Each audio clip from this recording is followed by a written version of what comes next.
સુરત ખાતે પૈગંબર સાહેબના જન્મદિવસની દર વર્ષની જેમ આ વર્ષે પણ હર્ષોલ્લાસ સાથે ઉજવણી કરવામાં આવી હતી।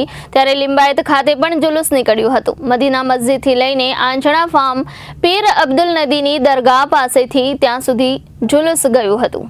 સુરત ખાતે પૈગંબર સાહેબના જન્મદિવસની દર વર્ષની જેમ હર્ષોલ્લાસ સાથે ઉજવણી કરવામાં આવી હતી। ત્યારે મુસ્લિમ બિરાદરોએ ઉજવણી કરી હતી। વહેલી સવારે મસ્જિદોમાં નમાઝ અદા કરવામાં આવી હતી। ત્યારબાદ લિંબાયત વિસ્તારમાં જુલુસ નીકળ્યું હતું। મદીના મસ્જિદથી લઈને આંજણા ફાર્મ પીર અબ્દુલ નદીની દરગાહ પાસે સુધી જુલુસ ગયું હતું અને શાંતિપૂર્ણ માહોલમાં જુલુસ પસાર થયું હતું।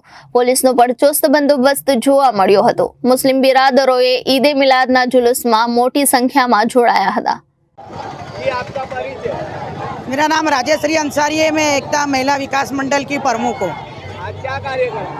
आज ईद मिलाद के टाइम पे हमारी एकता मंडल की जो बहनों हैं और हम सब ने मिल के आज ये ठंडे का हमने यहाँ पे प्रोग्राम रखे हैं। क्या कार्यक्रम? आज ये हमने ठंडा बांटे ईद मिलाद के त्यौहार पे।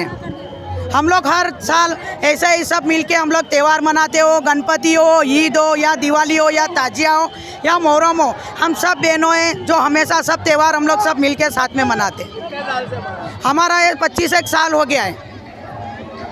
रिपोर्टर हनीफ मलिक, जनादेश न्यूज़, सूरत।